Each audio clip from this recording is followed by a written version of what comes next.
I'm doing like an automated slideshow.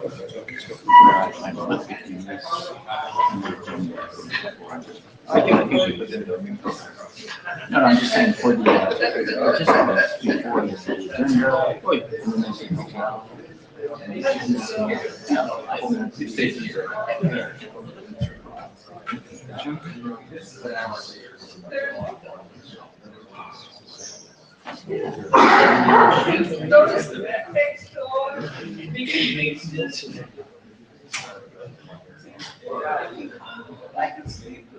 The extra mic.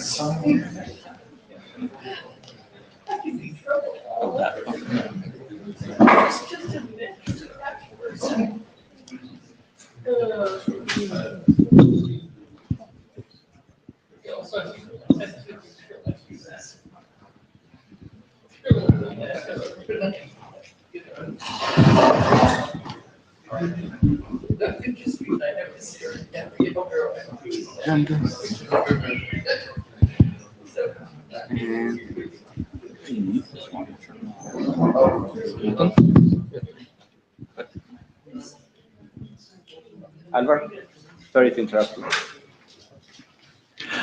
All yours. Okay, so we're going to start the session this morning here. We're going to start the agenda with some words from Alvaro regarding update on our plans for routing in the data center, and then we'll move on to the other presentations shown here. Thanks, Chris. Hi, good morning. Okay, Alvaro Rutena, I'm the routing AD. So we've been discussing here in this working group for the last maybe a couple of IETF cycles, some proposals and other things around routing in the data center. And we had some presentations on Monday, right? Monday was the other day, right? And so there's been a little bit of confusion of what we're going to do, where we're going to go forward, how we're going to do this. Are we going to do this? It's one of the big questions, of course. So what I think the plan is going to be going forward, this is, we'll send an email probably next week to the working group so that everyone actually knows. I think we all realize that there are specific, maybe special, different, however you want to call them, requirements or circumstances inside of the data center. Some of them have to do with the regular topology, some of them have to do with the way that we want the potential routing protocols or routing solutions to behave inside the data center, ease of deployment, other things along those lines. So that could lead us, or has led us already, to define solutions for the data center that are not just the regular routing protocols that we have today. So this also means, at least in my mind, that we may have more than one solution, because not all the topologies are the same, not all the data centers are the same size, not everyone evolves at the same speed, not et cetera, right? So what we're going to do is the following. The plan is, or the plan was, if you remember from last time, for someone to go off and come up with requirements, and then we would discuss it. Well, that didn't happen. It's happening, but very slow. Okay, so Jeff says it's happening, but very slow, which to me it means it didn't happen for this IETF. So what we want to make happen for next IETF is what I want to do, and I'm open to suggestions and questions and flames and everything else you want to do, is hold a non-working group forming BOF in Singapore to do two things. One, discuss some of these special circumstances and characteristics that we think we need. And two, go over the solutions or some of the potential solutions. The idea is not, this is really important, not to have a beauty contest or a winner necessarily, because I just said that I believe, and maybe you guys do too, that we may have more than one potential solution. So the idea is not to say, oh yes, solution one is better than two, because it may be better in some circumstances, but not in others. If we do that, and if we identify interesting solutions that for which we can also identify interest in the IETF to work on them, then we can figure out what the next steps are. meaning we're going to work on something specific. Do we charter a working group? Do we charter two? Do we bulk everything into one? Whatever the conclusions at that point, then we can go forward and figure something out. So that doesn't necessarily mean, and that's why I think that there should be non-working group forming, that we are going to end up with a working group. It doesn't mean we're going to end up with anything, right? Because we not only need to identify whether the work is interesting, we need to identify whether the work is something that we should do in the IETF, and of course we need to identify, like with any other new work, whether there is interest. Because as much as any solution that any one of you may push, if you are the only one to want to work on that, then there's not a lot of point in creating anything inside the area or the IETF at all. So that's it. Almost it. You guys start. Jeff is going to help coordinate some of the proponents around so that we can have some discussion at the beginning of that BOF. If you are interested in presenting something in the next few weeks, hopefully I'll identify chairs and we'll go forward from there. Obviously, all of this is subject to discussion and other process parts in the IAG and with the IAB as well. Rick Taylor. Just sort of kind of clarifying question. From my understanding, the purpose of the IETF is really around interoperability, particularly with routing protocols. Does this protocol work on my box and yours? Within a data center, surely you own everything in that data center. It's owned by whoever is running it. Is there interoperability there? I mean, it's not my field of expertise, so it's my question is, if there's interoperability, sure, this is valuable work. If it's silos of technology owned by single users, corporations, is this valuable IETF work at that point? Or are we just showing off our funky protocols? So I'm going to say yes. There is interoperability is important. You're right. It's my data center. It's my stuff. They're my boxes. Probably I bought all the boxes from the same person. However, that same vendor obviously probably sold the same solution to different people. So from that point of view is where I think that's one of the valuable point of views of having interoperable protocols. The same way that you have your internal network and you can run, buy everything from one vendor and run OSPF or OLSR or anything you want, right? Okay. Stuart Bryant. So I accept the need for doing specialist routing protocols in the data center, absolutely. But I notice it's part of a trend for domain-specific routing protocols, and I wonder whether we want to go up a level and create a toolkit so that you can build domain-specific routing protocols, and then the data center one might be a profile. Sure, that may be something that we do. One of the things that I want to do is create a mailing list, of course, so that we can specifically discuss that and take that off the plate a little bit of this working group so that we can have clarity and focus on that. So hopefully I'll get that done in the next couple of weeks and we can start having discussions like that. Because yes, that's another potential option, right, that we can go forward with that. Les Ginsberg. It's kind of a mundane question, but there are various drafts in protocol working groups at the moment. What, if anything, does the process you're starting have to do with how they progress? I'm going to say nothing. I just said nothing. So I think that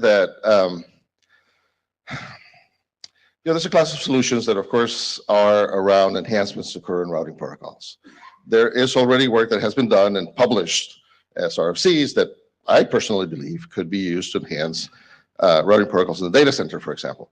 So I don't want, this is not my intent, to slow anything else down. As I said at the beginning, one of the important things here is to gauge interest and enthusiasm. And if there is work extending specific protocols, and the extensions happen to be around data center stuff, and there's interest in the working group and the process is followed and all that stuff, I'm fine with that. That's it. That's all I'm going to say. that was nothing. So a few more comments. So there's some new features coming up, common silicon that would enable us to build non-closed topologies, and we need to start looking into protocols that could address non-classical data center topologies. That's number one. Number two, we see data center getting out of the data center, so lives being at the edge, which requires quite different set of features in routing protocol. So long term, we need to address all of this, not just BGP in DC, which works perfectly fine, and hundreds of people have deployed. So it's natural evolution of routing, and long term, this is where we would like to take it. Okay, thank you. Okay, so next up on the agenda is Stuart Bryant. Excuse me?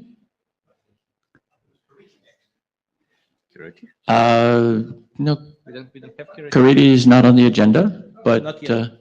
yeah, Not yet. Okay, yes. just a discussion we had beforehand. Okay. All right, I need this, don't I? You need to provide me with some slides. And is that a pointer? Gotta go to full screen mode. Now it should work. It was working earlier, but. Right. Okay, so I wanted to talk to you about some thoughts that a group of us had around enhancing virtual networks. You'll have seen all the pieces before, but what surprised me was the elegance with which they fitted together to build a bigger solution than the pieces.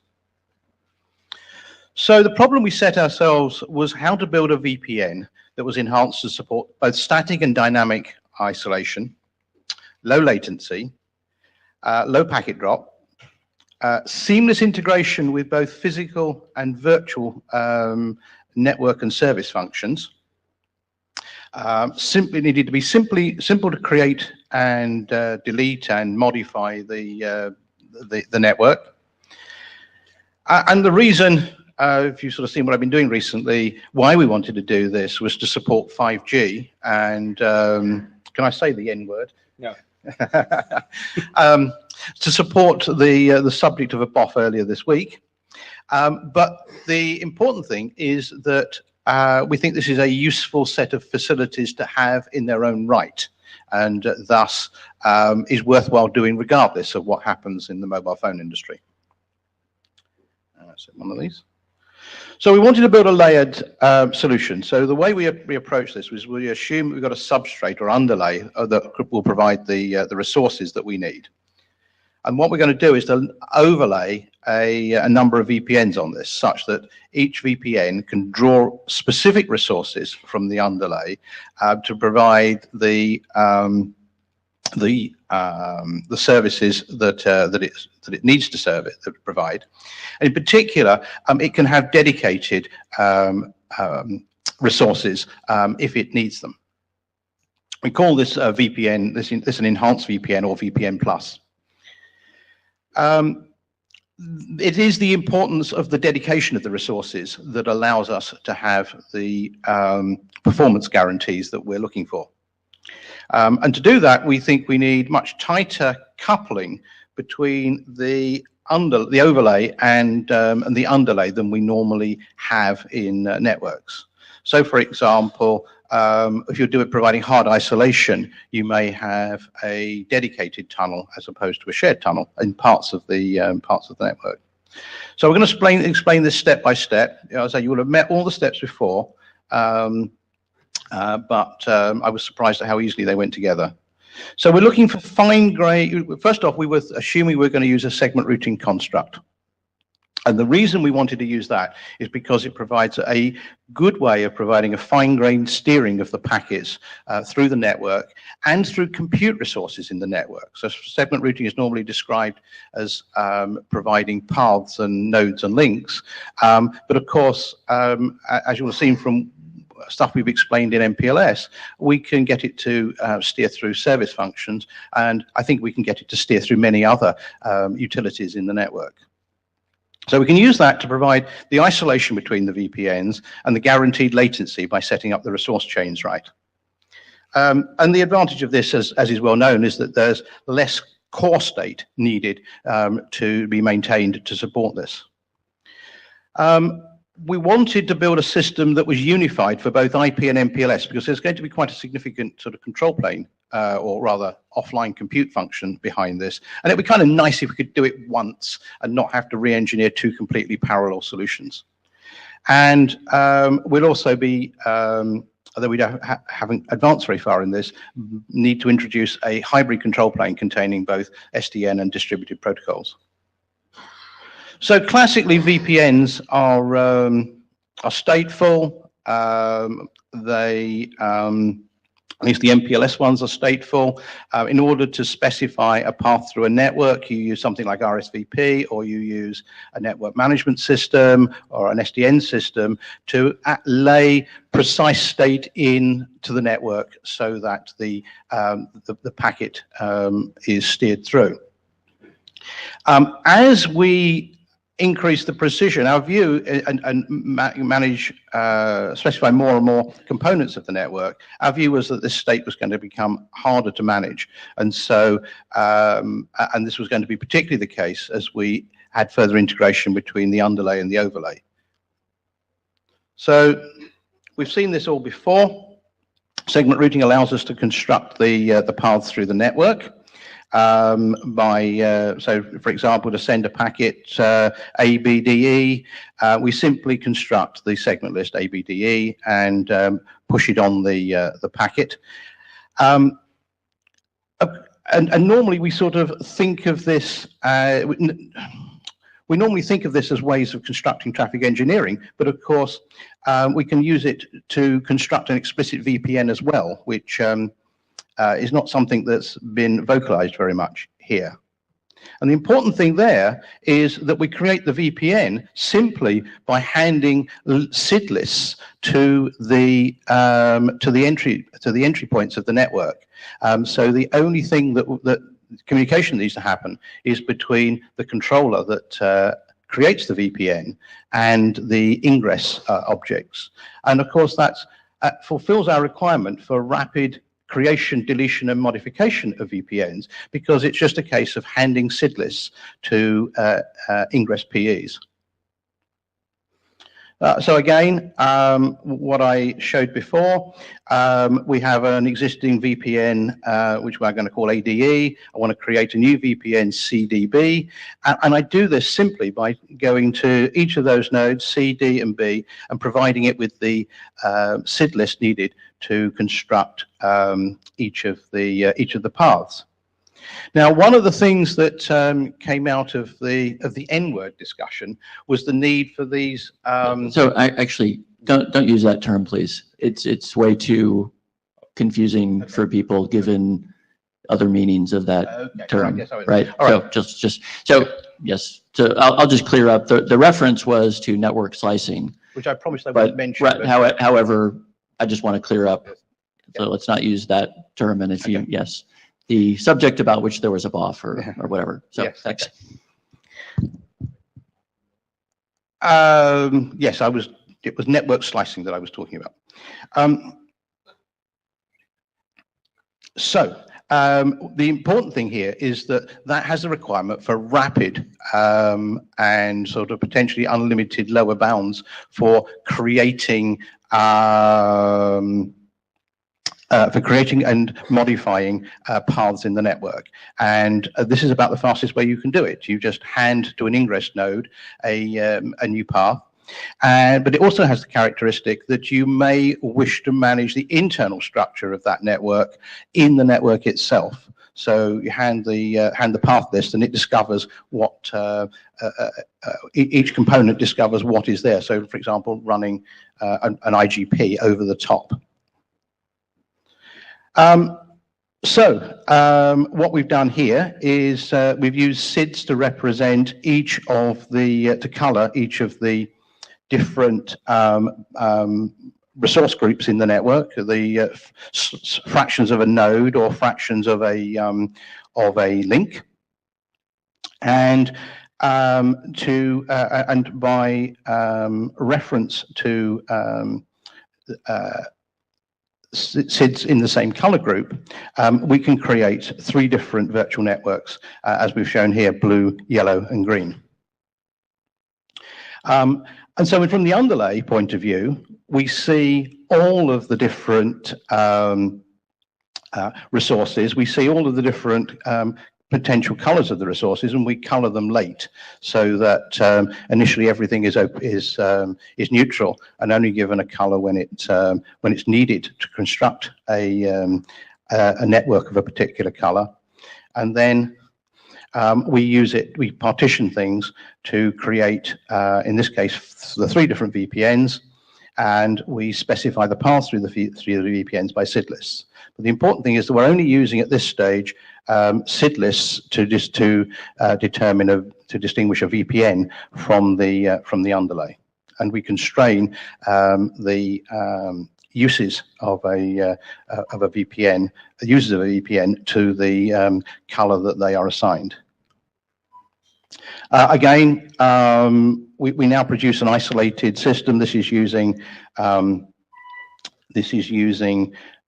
strict source routing paths, which is where I think we will end up when we are dealing with true isolation or loose source routing paths, because not all services require strict isolation. So there's a mixture of sort of hard and soft resource preservation that's needed, depending on the application, and maybe depending on how much bandwidth you've got in hand, so you can be a little less careful. Right, so the next thing we need to do is to integrate service function chains with this, because what we need to do is to include service functionality, service chaining functionality, both for virtual functions and for actually potentially the operation of the network itself inside the network. So, for example, if you were going to run OSPF on one of these VPNs inside the VPN, then you would have to have access to compute resources that were dedicated to that network, virtual network.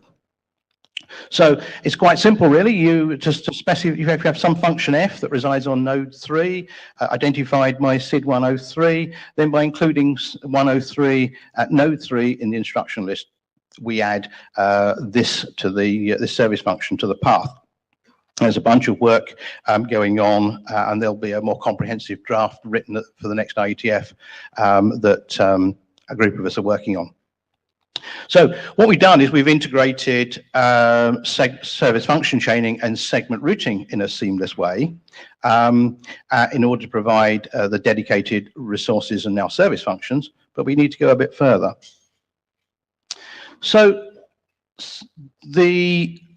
when you want isolation, you need to be stricter in terms of what you steer the packets through. And it's obvious that we can extend these mechanisms to steer a packet through any identifiable resource in the VPN.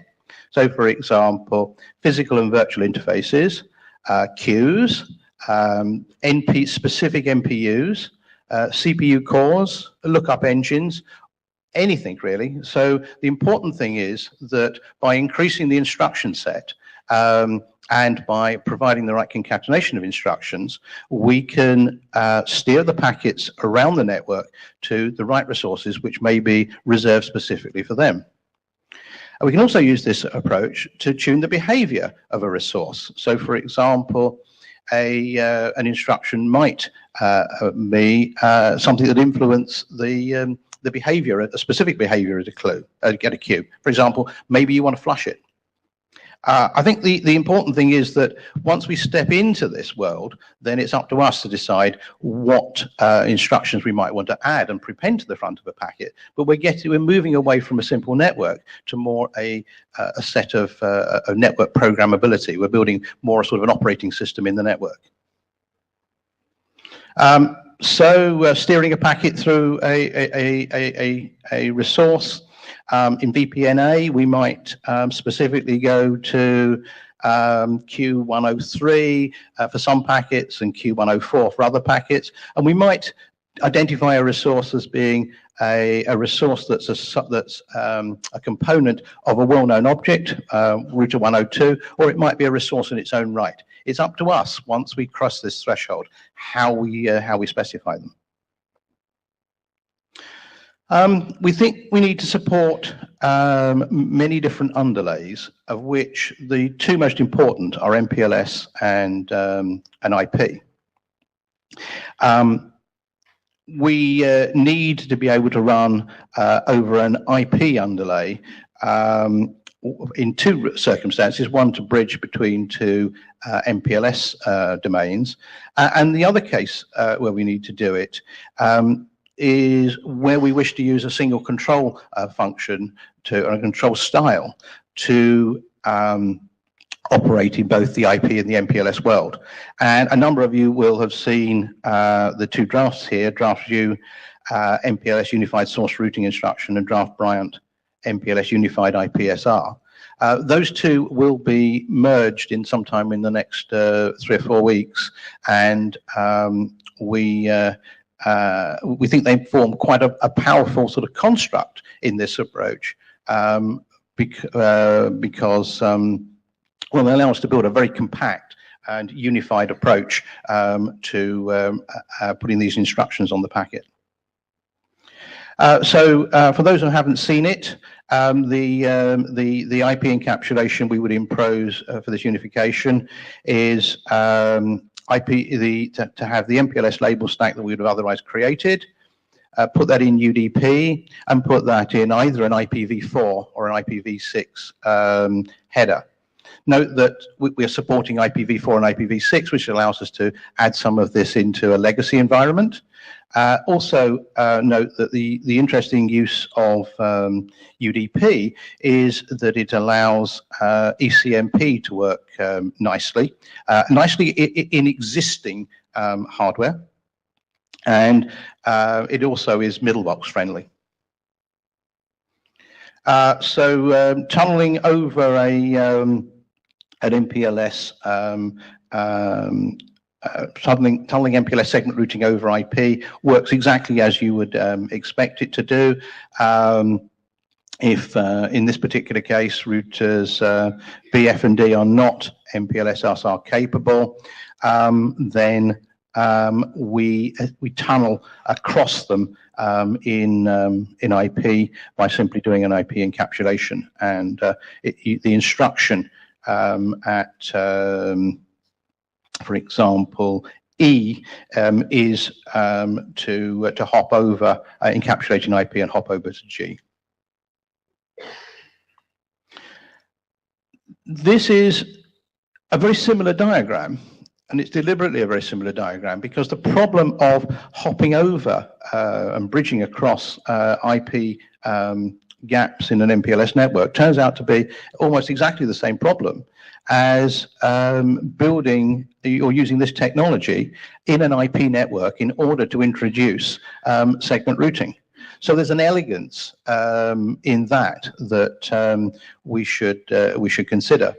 And note that although I'm only showing connectivity here, at any particular point in the stack, I could show calling up a service function or routing through a specific queue or invoking any other feature.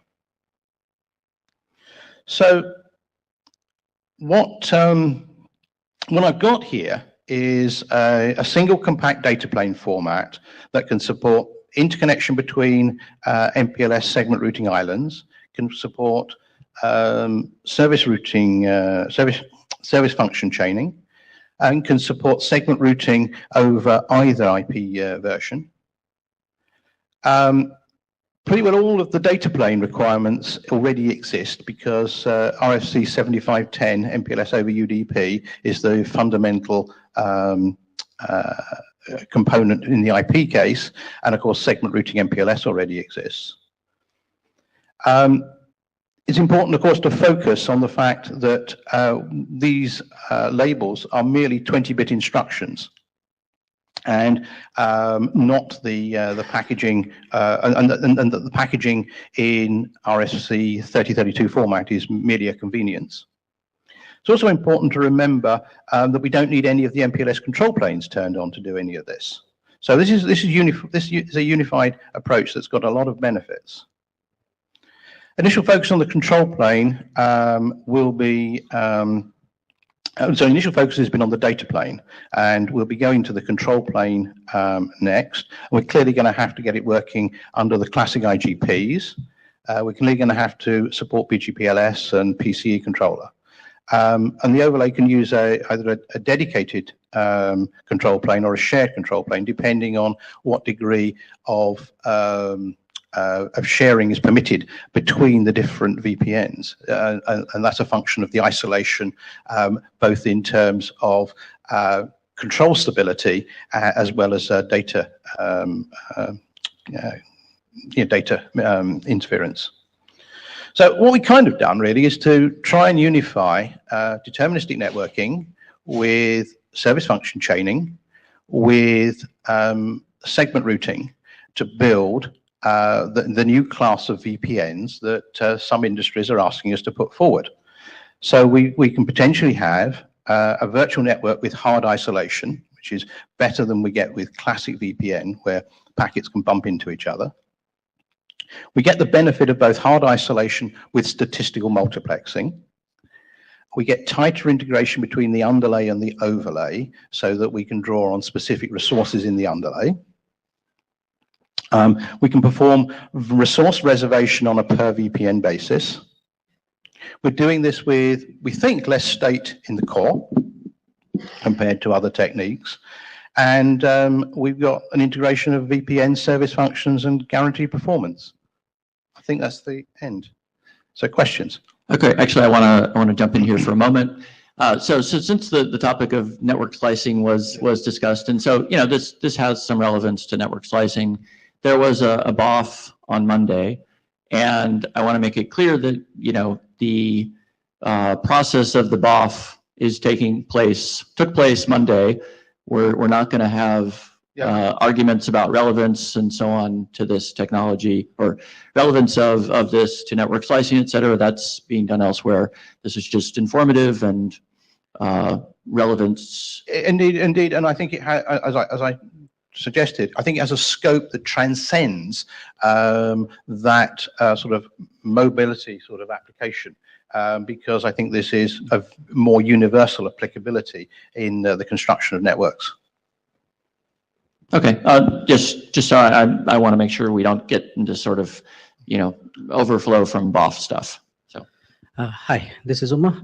I have 2 comments and 1 question. Actually, this is the closest work for net slicing I ever saw. Actually, I worked in net slicing solutions, 2 companies, and this is the closest work in the transport network domain. Thanks for this work. And the question is, in the stateful virtual networks slide, you said that to create a VPN, a set of SID list is created and provided each ingress at the VPN together with the packet selection criteria. I looked at the document. I couldn't find what is the packet selection criteria. If you can expand it, it's wonderful. So we wrote the document sort of in haste, I suppose. We will be significantly expanding it. How you select the how you actually select the packets is kind of part of the dialogue between the owner of this network and the tenant. And we can use any of the ACL type techniques, or we can use an open flow selector or whatever, or we can just take everything from a port. I can take this offline, but the specific requirement in one domain is you have getting GTP packets with QCA embedded in that. Yes. It's not per subscriber. It's all subscriber mixed up. You have 10 QCIs with different parameters there, and these traffic need to be mapped to these tunnels. Right. There is a gap there. So can we in VPN fact take that one offline, because okay. I'll take offline, but I want this to be expanded, this focus, like, for L2 VPN, L3 VPN, how do you do that? Absolutely, absolutely. Yeah. But that will be part of the detail as we get further down. Uma, there's a number of extensions to PCEP, to BGPLS to provide this granularity of filtering down. So to no effect. And there's the hardware. No, I'm asking about. I mean, that I regard as sort of cooking technology. No, I'm asking about tunnel to fact mapping at the router, not at the. Sure. Right. At the router, I regard that as kind of cooking technology. We will figure it out when we get to that point of detail.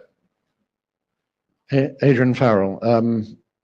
2 points. The first was I was one of the co-chairs of the net slicing BOF, and I don't want to prejudge what the IESG will do, but I think a strong theme that came out of that was don't wait on an overarching architecture to do work that is useful for operating building networks. You know, if there's work out there that needs to be done, whatever the purpose of that work, if it has value, then don't sit. So yeah, this is good. So as kind of result of some discussions on the BOF, we need to provide a way to friendly consume resource transport network. That's all we need to do for them. So let's stop. So is that a statement or an opinion? Both. My second point more about this presentation, and I think I want to pick at your representation of VPN Plus as the customer having some control over the operation of the network. No, they don't. Right. The customer demands certain characteristics for the network, and the underlay provides those with the resources and provides them with the way of identifying those resources. That's great. So it turns out you want to pick at your representation of VPN Plus as well. So what came over in your slides was that the user, the person who had the VPN, was being given a tight coupling with the way the network was operated and built. And I think that tight coupling is between the controller and the network, not the customer and the network.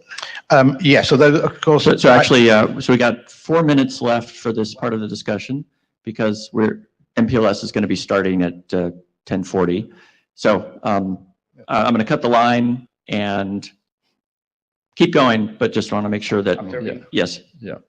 So I think we might have radical agreement then that this is really, what you're talking about is a controller-based system where the controller has knowledge of what's needed and is operating the network using a variety of tools that we already have to achieve that. And I'm not opposed to overarching cookbook framework documents. I've written too many of them myself, but I don't think you're doing more than telling us that there are a lot of tools out there and we can put them together to run. Absolutely. You and I have talked about many aspects of this. I was just surprised at how well the pieces fitted together to do something slightly bigger than we'd originally spoken of.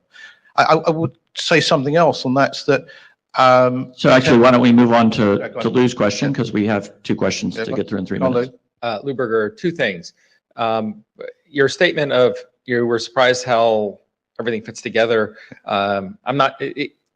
I think a bunch of us are happy to hear that, and sort of makes sense to us because you're leveraging a whole lot of things. Well, we assume you're leveraging a whole lot of pieces that were already working here. Indeed. But it's not clear from your presentation or from your documents, which you are.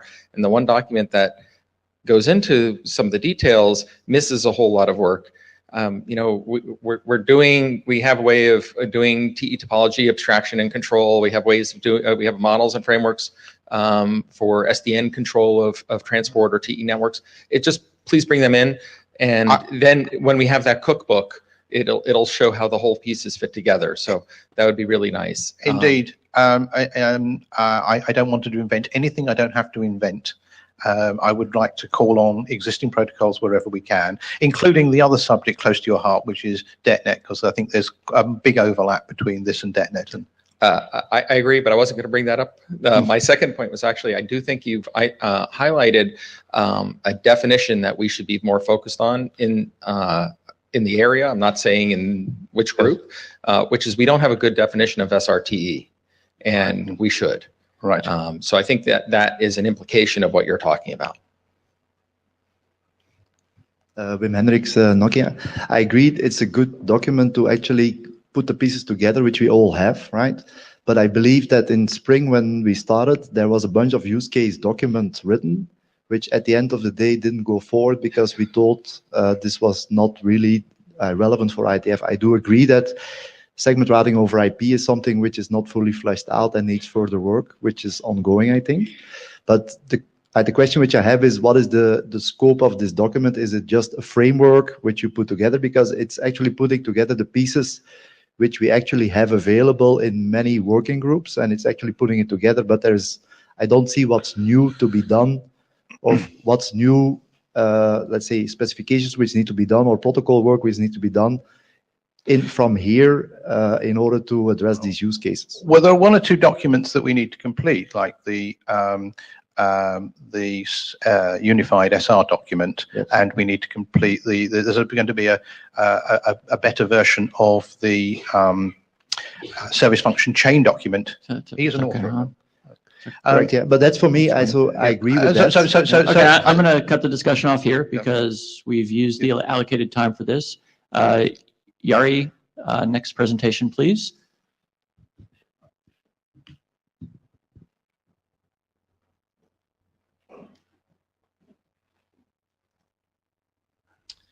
Okay, so I'm here to talk about a draft that Jeff and I wrote about low latency applications. And sort of the background for this is that we saw a lot of references to work on latency sensitive applications, critical communications, low latency, and we're wondering what is this and what does it actually imply? And people were claiming this is a major change. Is it so? We're trying to understand what's going on and how it impacts internet. And is there new work for the IETF, is the architecture levels? So there's kind of a big picture view into this. And this is work in progress. I'm here for a couple of different reasons, including the request for you guys to contribute. So we've seen many requirements for latency-sensitive communications up here. Tactile internet requires 1 millisecond reaction time statement from somebody. Self-driving cars, another hard requirement. 5G has a ton of discussion about low latency or support for low latency applications and specific requirements. Again, the 1 millisecond number appears there somewhere in their requirements, and 10 milliseconds for more general latency figure.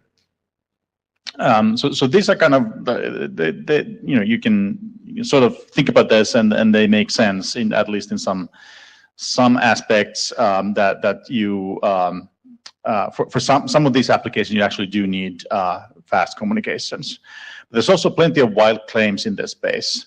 So all the way from let's go use all our old telecom tools and apply them, or let's redesign the internet because obviously we need to do that now because IP doesn't go fast enough. With the new IP, we can have different speed of light or something.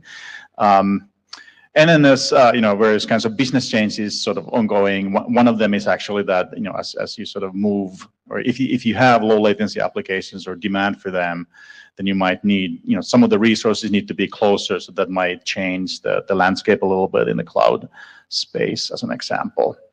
So I would not expect at least major changes in how the dynamics and economics of the internet operate, but it is true that the world does care about low latency. There's some examples about things that are going on at the IETF and elsewhere, or the deployment, data centers being distributed around the globe, including cooperation with operators, advanced optimization techniques to get to those data centers with some DNS tricks.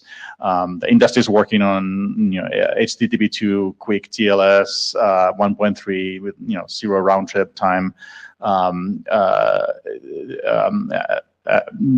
design, L4S, DetNet, 802.1 TSN, 5G radios, tons of work. We also have SDN and SFC techniques to make it possible to tailor better various kinds of routing paths through the network, make sure that you're sort of optimized for a given situation in your network. And at the application level, we have tons of tools also to help some of these latency issues. And so just to sort of recap where we are, it seems that we're working on the link layers, so the links are being improved, our routing mechanisms are being improved, our transport protocols are being improved, the security tools are being improved in terms of latency. Latency in applications is being looked at, network deployments are changing to take into account latency. And this is really just regular business at IETF and elsewhere. So One statement that could be made here, of course, is that it's all done, and there's nothing more to be done. To some extent that's true. There's plenty of work, and it's not a revolution in the same sense as some people might be expecting. But there is some first of all ongoing work, and then there might be some issues that we need to address. But it also might imply that there's some pressure for changing internet in bigger ways. It might cause some strain for the architecture in several places. So our draft tries to look at that, like what possible things we might be thinking in terms of a bigger change. I have two slides about that here. So the first point to make is really that I see a lot of people working on particular details of networking and really focused on let's optimize latency on this link or this part of the routing fabric.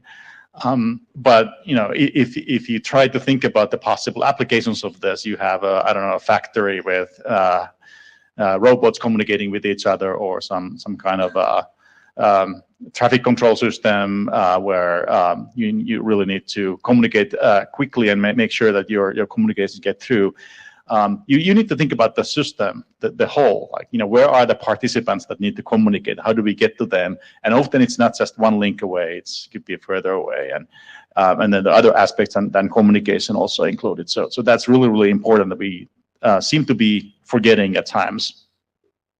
There's obviously a trend of service placement in the network. It's no longer in if you have a web-based service somewhere, it's no longer in one server in your data center, but it's actually typically distributed around the globe in some fashion. So we're seeing that distribution happen. Might be going even more regional than it is today.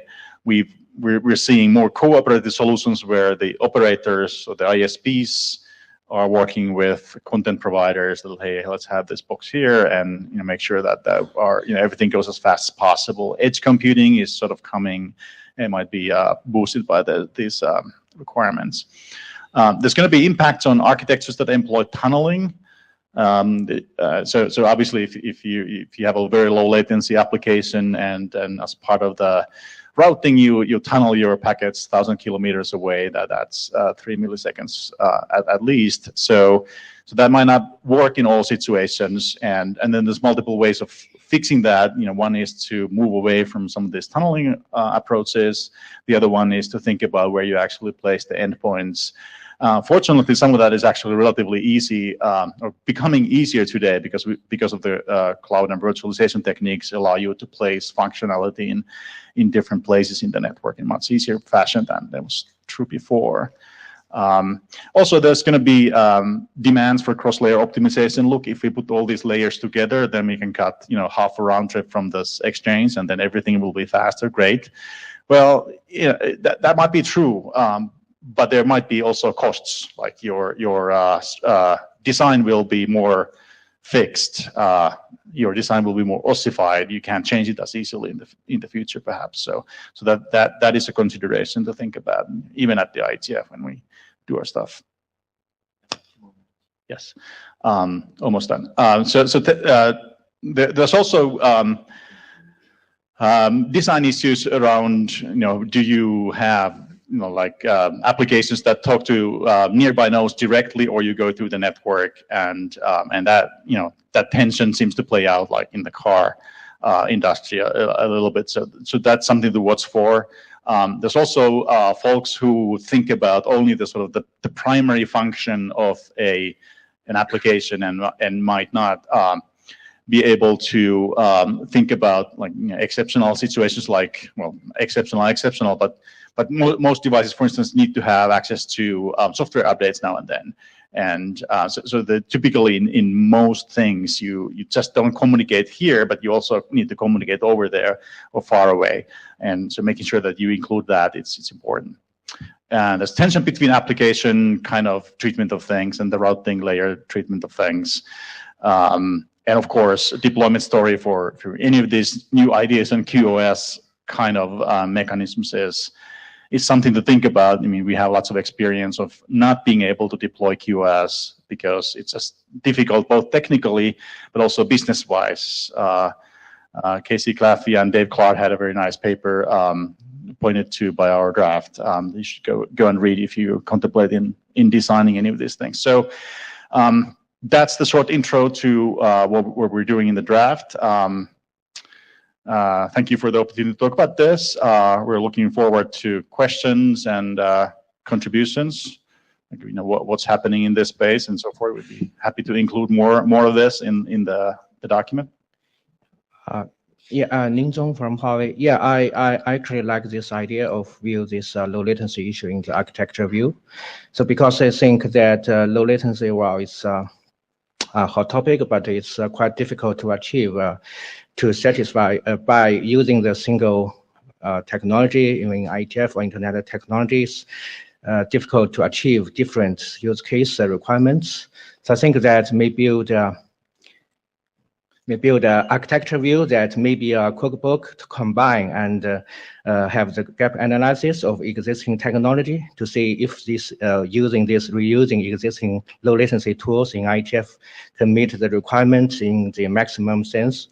I think this is a good idea, and maybe some potential gap also should be analyzed between the different industry requirements. For example, to add, I think Broadband Forum also launched the project. It's called Broadband Assured IP Service. They have some requirement for the user service. So yeah, I think this is a good way to go, and we have a similar idea. So maybe you can talk about this later. So so you can respond, and one more question from Lou. We don't have a lot of buffer time because MPLS is starting right after this, so we need to stick on schedule. Yeah, just a quick response that, thank you. And, this discussion is also partially similar to what we just discussed about net slicing, that we're sort of trying to have this overall view, the big picture view, but that shouldn't stop, people identifying necessary things and going and doing them. Thanks so much for this work. One of the things that we've identified in the existing QoS work, like what's going on in DetNet and TEAS, is that from an architectural standpoint, we have a gap in how we get information from the application through the transport protocol down to the QoS-aware network on what the needs are of the application. And then how do we provide information back up through the transport protocol? And we see there's an opportunity for transport protocols to be QoS aware, both down and up. And but we don't see anyone looking at that, and that's certainly beyond the scope of the current work. So looking at it from the architecture side, maybe you can attack that and help us give us solutions in that area. That's certainly an issue. Thank you. Thank you. So we'll move on to the next agenda item. Jen Linkova will be talking about a proposed research group on path-aware networking. Hi. So if you actually were in the path-aware network meeting on Wednesday, you can go back to your emails. For those who went to Ideas Both or got some other conflicts, I'm here to give you a short summary and explain what's going on and why it's going on. It's not my slide, so I hope I at least know all acronyms on it. So path-aware, what is this? So traditionally, we used to have a host which had one interface to the network, one IP legacy address, one interface, and there were routers which had a lot of interfaces. And it was probably one of the main difference, right? The routers are multi-home, can forward packet between interfaces, and all host has to do is to send packet to those routers to be delivered. Now everything has changed. Now we can actually sometimes tell a difference between host and a router. I've seen discussion on the other mailing lists, like, is my phone actually host or a router? It depends, right? Because if I enabling tethering on my phone, it suddenly became a kind of a router. So hosts now multi-homed as well. They might be multi-homed in terms of still having one interface which connects to multi-homed network, or just have more than one physical interface. So when host connects to a network, what does it know about the network? Traditionally nothing. It's a kind of black box, right? I'm sending packets and it magically appears on the other side, or not. So sometimes we've just actually heard that it would be really nice, right, if host might get some information about the network and not treat it as a black box. However, there are two approaches. Routers are smart, right? All host needs to do is to give routers all those packets, and routers with all these beautiful routing protocols this group is talking about could deliver their packets in the best possible way, because routers run all those dynamic protocols, know information about path and so on. But people who sitting in other rooms and mostly working with host might have different opinions. Host might know better how to send the packets and how to deal with retransmissions, packet lost, and host might have some preferences on how packets should be sent. And all routers need to do is to shut up, take my packets and deliver it. So let's back to the topic because I do not have much time. So what is the path awareness? We can look at it as two problems. First of all, it's a control plane. It would be really nice to know we have different paths in the network, right? Because again, if my laptop is connected to my enterprise network, it's actually multi-home because it has different addresses from two different ISPs, and there are more than one internet path available for that host. But host might not even understand it. Then, when we know there are more than one path, what kind of path host could use? Are they all equal, or some paths might be more equal than others? There might be some characteristic of the network path which host or transport layer or application layer on host might need to be aware of. And then when we got all this information from the control plane, host needs to be able to use all that information and send packet as host would like through particular path. Why do we need a research group? Because it looks like there are a lot of people at IETF in different groups which working on that problem from different aspects, right? It might be, I apologize if you do not see your favorite work or your favorite working group here, because otherwise people will be complaining in the IETF mailing list that font is too small and they could not read the slide. So transport protocol, MPTCP, quick, aggregation approach, like I'm pretty sure some of you have been to Banana Boff.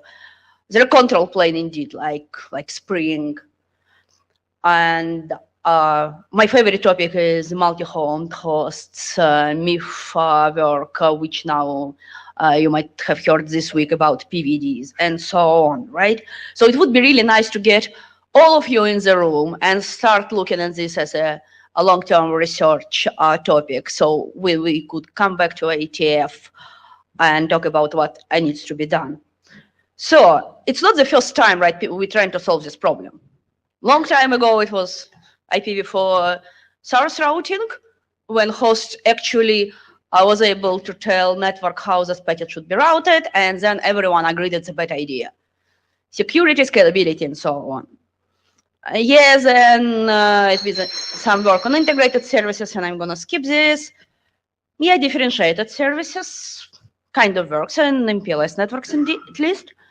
And then we decided to look at IPv6 as 128 bits IPv4 and reinvent source routing for IPv6. And again, people agreed it's a bad idea, for more or less the same reason as it was a bad idea for V4.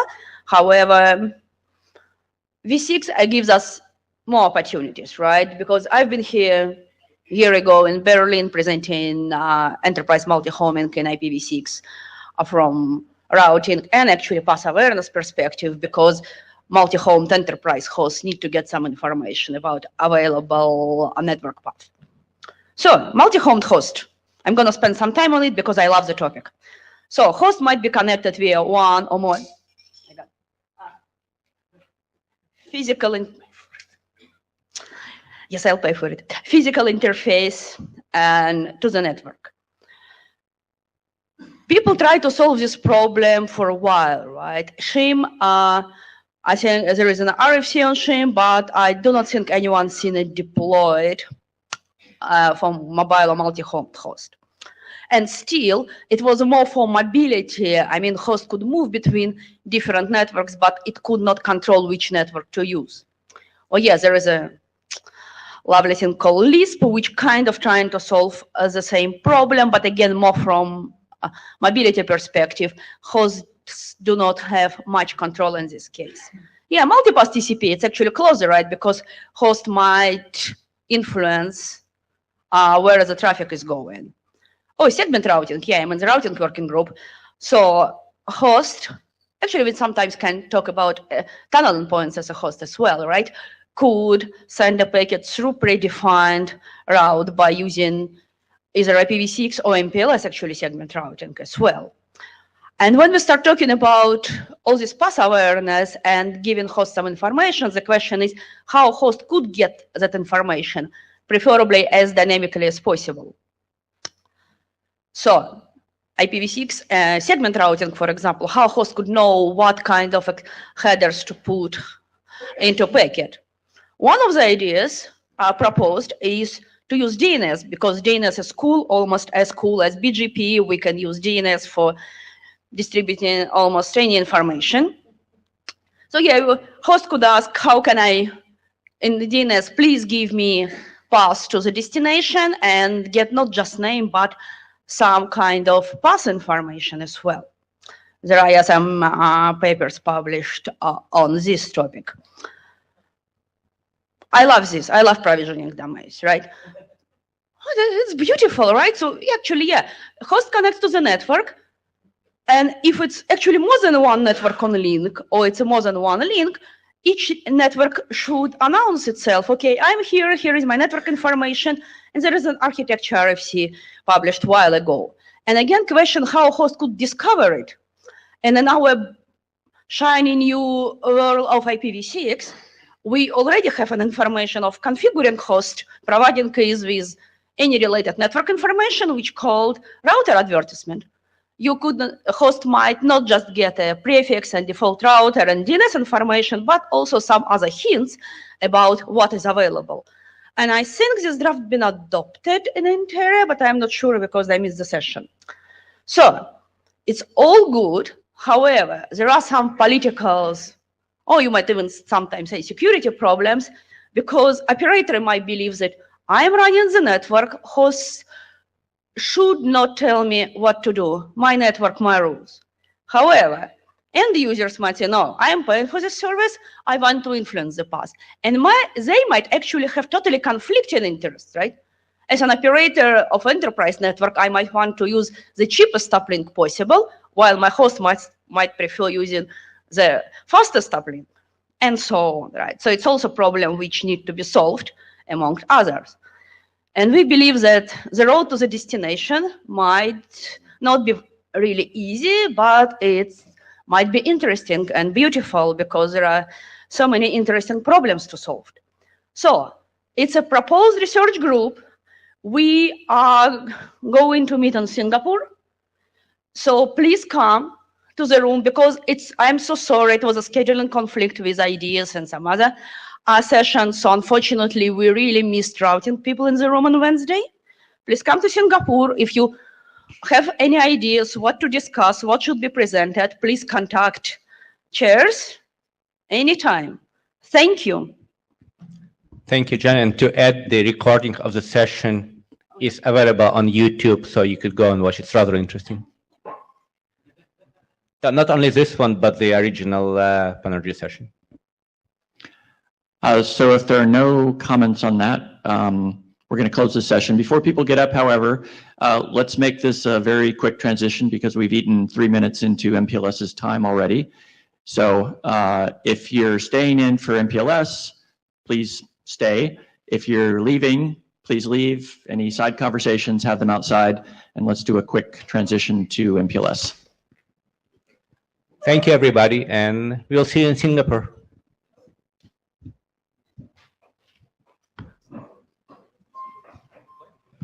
You were very efficient.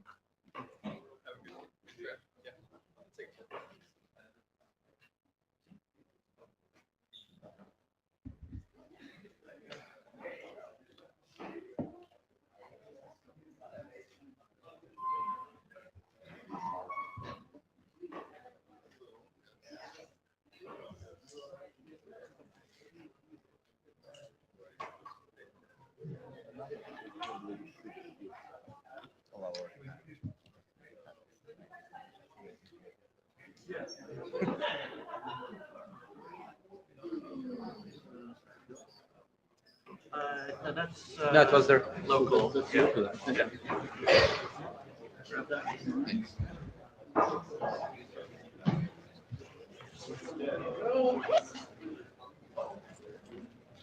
You need those? Yep. And you need yours. You have one more.